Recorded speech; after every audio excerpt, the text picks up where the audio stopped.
আর্থিকভাবে কিছু সহযোগিতা করা এটা বড় জিনিস নয়।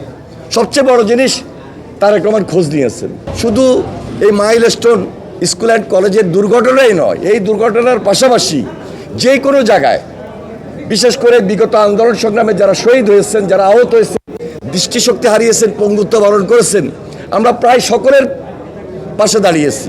আমাদের সঙ্গে তাৎক্ষণিকভাবে একটা মেডিকেল টিম ছিল আমাদের ছাত্র দলের নেতৃত্বে, এবং উত্তরের প্রেসিডেন্ট কনভেনার আমিনুল হক সহ টোটাল আমরা সার্বক্ষণিকভাবে যারা তাৎক্ষণিকভাবে নিহত হয়েছেন এবং যারা গুরুতর আহত হয়েছেন, আমরা এই মাইলস্টোন স্কুল অ্যান্ড কলেজে এখানে দীর্ঘক্ষণ অপেক্ষা করেছি, সহযোগিতার হাত বাড়িয়ে দিয়েছি। উত্তরা যে মেডিকেল কলেজ সেখানে গিয়েছি, এবং সর্বশেষ বার্ন ইউনিটে সেখানে একটা হৃদয় বিদারক ঘটনা আমরা চোখের সামনে ভুলার না, সেটা আমরা প্রত্যক্ষ করেছি। এই যে স্কুলের ক্লাস 3, 4, 5, 6-এর ছেলে মেয়ে এবং তাদের শিক্ষিকা যারা ইন্তেকাল করেছেন, আমি সবার আত্মার মাগফিরাত কামনা করছি। আর যারা এখনও মৃত্যুর সঙ্গে লড়াই করছেন তাদের প্রতি সমবেদনা জ্ঞাপন করছি। মহান আল্লাহ তাআলা তাদেরকে দ্রুত যেন সুস্থ করে নিয়ে আসেন। আমিন। দেখুন, দুর্ঘটনা তো বলে কই আসে না, এটা যেমন বাস্তব, পাশাপাশি আমাদেরকে একটু সজাগ এবং সতর্ক থাকতে হয়। একটা জনবহুল এলাকায় এখানে একটা বিমান, প্রশিক্ষণ বিমান এইভাবে উড়বে বা ট্রেনিংয়ের মধ্যে থাকবে, এটা জনবহুল এলাকা আমরা সচরাচর দেখি না। সাধারণত কক্সবাজার, যশোর আমরা যতটুকু জানি, তো এই সমস্ত জায়গায় এই প্রশিক্ষণ বিমানগুলো উড্ডয়ন হয়। কেন, কি কারণে এই ঘটনাটি হয়েছে, আমাদের তখনই জোর দাবি ছিল একটা তদন্ত কমিটি গঠন করা। তদন্ত কমিটি গঠন হয়তোবা হয়েছে, এখন পর্যন্ত আমরা এর কোনো রেজাল্ট আমরা পাই নাই। এখনও আমরা দাবি করছি, প্রায় এক মাস হয়ে গেছে, এর রেজাল্ট আসবে না কেন? কারণ এই পরিবারগুলো যারা শহীদ হয়েছে, যারা আহত হয়েছে, সরকার তাৎক্ষণিকভাবে আমরা দেখেছি এখন পর্যন্ত হয়তোবা সেবা শুশ্রূষা, তাদের চিকিৎসার জন্য সহায়তা করছে ঠিকই, কিন্তু এটা যৎসামান্য আমি বলবো। এদের পরিবারের পাশে পুরো সরকারকে দাঁড়াতে হবে। আর্থিক সহযোগিতা এমনভাবে দিতে হবে যেন এই পরিবারগুলো তারা কোথাও হাত না পাততে হয়। আমরা আমাদের দায়িত্ব থেকে বাংলাদেশ জাতীয়তাবাদী দল যারা ইন্তেকাল করেছেন, আমরা প্রত্যেকের বাড়িতে গিয়েছি, আমরা দোয়ায় অংশগ্রহণ করেছি, আমরা কবর জিয়ারত করেছি। যারা আহত হয়েছেন তাদের বাড়িতে আমরা আসা শুরু করেছি, যাচ্ছি, এবং আমাদের ভারপ্রাপ্ত চেয়ারম্যান জনাব তারেক রহমানের শুভেচ্ছা পর্যন্ত আমরা পৌঁছিয়ে দিচ্ছি, যেখানে তিনি সার্বক্ষণিকভাবে খোঁজখবর নিচ্ছেন। এবং আমাদের নেত্রী, দেশনেত্রী বেগম খালেদা জিয়া আপনারা জানেন খুব বেশি অসুস্থ, এরপরও উনি যতভাবে খোঁজখবর নিয়েছেন, এর মধ্যে আমরা কিন্তু মনোবল পাচ্ছি, সাহস পাচ্ছি যে না, বেগম খালেদা জিয়া খোঁজ নিচ্ছেন। বেগম খালেদা জিয়া তিনি অসুস্থ হয়েও এই পরিবারগুলোর কথা শুনছেন।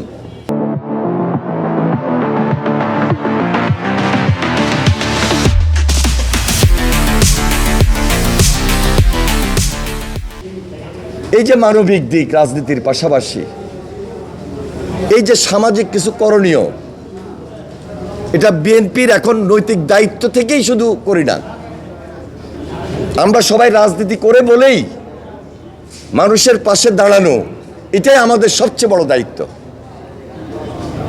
আমরা দেখানোর জন্য, বলার জন্য, করার জন্য এটা শুধু করছি না, নৈতিক দায়িত্ব থেকে এই কাজগুলো আমরা করছি।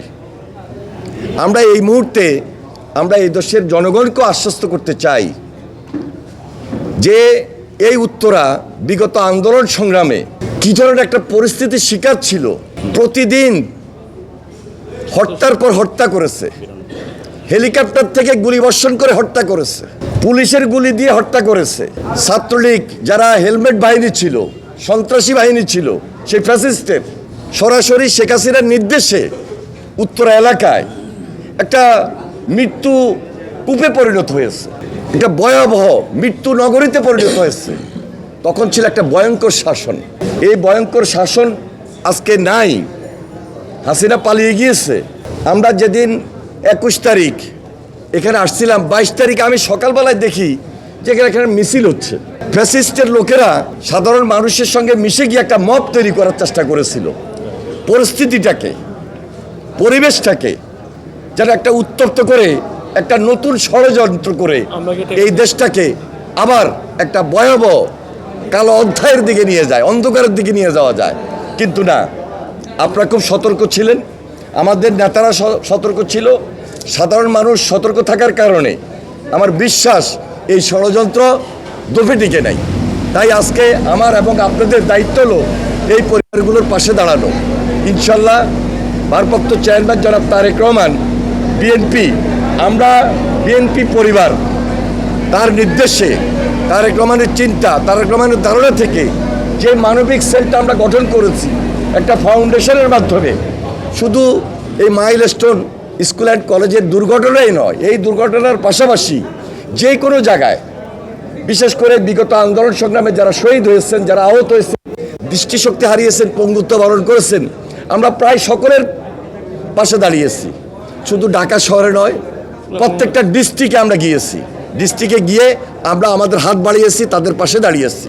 আর্থিকভাবে কিছু সহযোগিতা করা এটা বড় জিনিস নয়, সবচেয়ে বড় জিনিস তারেক রহমান খোঁজ নিয়েছেন, সবচেয়ে বড় জিনিস আমরা বিএনপি খোঁজ রেখেছি, সবচেয়ে বড় জিনিস আমরা বিএনপির সবাই টিমওয়ার্কের ভিত্তিতে যেমনিভাবে আন্দোলন সংগ্রাম করেছি, তেমনিভাবে আন্দোলন সংগ্রামের মাধ্যমে যারা ক্ষতিগ্রস্ত হয়েছে, দুর্ঘটনার যারা শিকার হয়েছে রিসেন্ট, আমরা মানবিক কারণে তাদের পাশে দাঁড়িয়েছি। সুতরাং বিএনপি শুধু মিছিল মিটিংয়ের মধ্যে সীমাবদ্ধ নয়, আমরা কাজে নেমেছি, দেশের জন্য আমরা লড়েছি, আগামী দিনও আমরা দেশের লড়বে ইনশাল্লাহ। অনেক ষড়যন্ত্র হচ্ছে, নির্বাচন নিয়ে ষড়যন্ত্র হচ্ছে, দেশের গণতন্ত্র নষ্ট করার জন্য ষড়যন্ত্র হচ্ছে। আমাদের সবাইকে সজাগ থাকতে হবে, আরো বেশি সুদৃঢ় করি। আমার বিশ্বাস কোনো ষড়যন্ত্র আমাদেরকে ঘায়েল করতে পারবে না।